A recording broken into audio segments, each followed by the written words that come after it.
The conference room was packed when Aurora Maxwell pointed at me and said the words that would end her career before lunch. "You're terminated.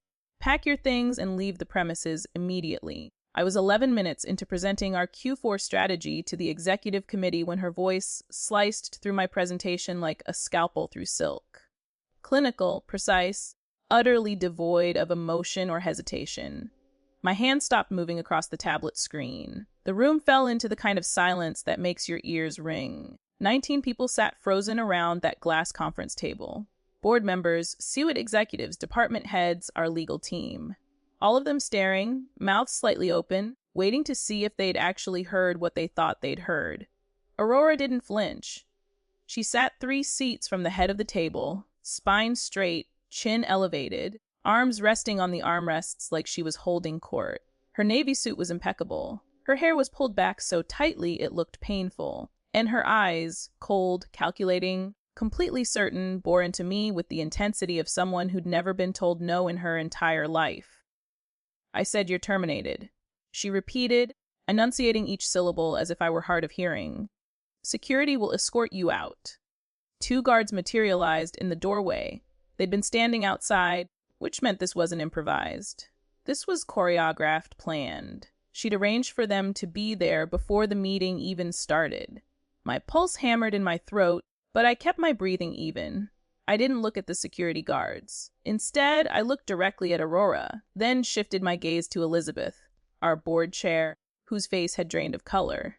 Then to Nathan, our general counsel, whose pen had stopped moving entirely. I closed my tablet with deliberate slowness, removed my employee badge from around my neck, and placed it on the polished table surface. The small plastic rectangle made a soft click against the glass. Then I said, the only thing that mattered. Check your inboxes. You have 15 minutes before everything becomes public record. Aurora's expression shifted just barely, a micro-expression of confusion, possibly irritation, like I deviated from a script she'd written in her head. I didn't wait for her response. I picked up my tablet, my portfolio, and walked toward the door. The security guards didn't touch me. They simply fell into step behind me, their posture less aggressive than uncertain, as though they weren't entirely sure anymore whether they were escorting a terminated employee or someone they shouldn't be crossing. Behind me, I heard Elizabeth clear her throat. "Aurora, what exactly is happening here?" I didn't hear the response. Didn't need to, because what Aurora Maxwell didn't know, what none of them knew yet, was that in exactly 15 minutes, she would be the one sitting across from those same security guards, signing paperwork that ended her employment before it had truly begun. And the person who set that chain of events in motion wasn't a lawyer or a whistleblower or some vengeful colleague. It was me. But I'm getting ahead of myself. Let me take you back and show you exactly how a vice president destroyed her own career in less than 3 hours on her first day. And if you've ever had someone walk into your workplace thinking they owned you, hit that subscribe button and drop a comment telling me where you're watching from. Because what happens next isn't just satisfying.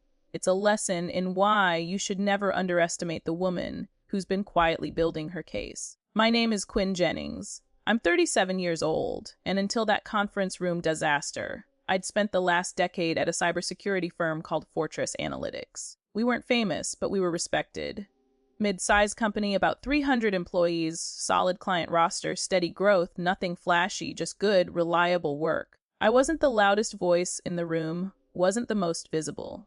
I didn't post inspirational LinkedIn content or speak at industry conferences, but I was the person everyone called when something critical broke, when a client's network got compromised, when a product launch hit unexpected obstacles, when the data didn't make sense and someone needed to dig through the chaos until it did.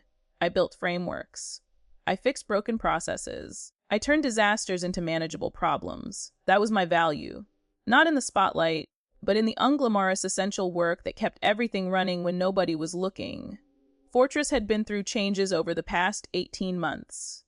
Our founder and CEO, Alan, had stepped down to spend more time with his family. The board brought in a replacement who lasted 9 months before admitting the role wasn't a good fit. Then they promoted our CFO, a steady man named Raymond, who'd been with us since we were a startup operating out of a warehouse. Raymond was competent, not a visionary, not a fire-breathing motivational speaker, just solid and trustworthy. He let people do their jobs. He stayed out of unnecessary politics. The company ran smoothly under his leadership, but the board wanted more. They wanted aggressive expansion. They wanted to break into enterprise clients. They wanted someone who could disrupt and innovate and use all the other buzzwords that sound impressive in boardrooms, but often translate to chaos on the ground. So, they hired Aurora Maxwell. She came from a high-growth tech company that had recently gone public. VP of Strategic Operations, led a turnaround, spearheaded an acquisition. Her resume was a greatest hits album of corporate achievements. Her LinkedIn profile read like a press release. The board announced her hire 4 weeks before her start date.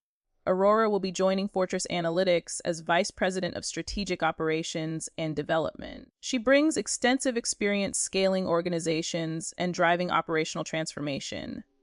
Operational transformation. Those two words made my stomach tighten.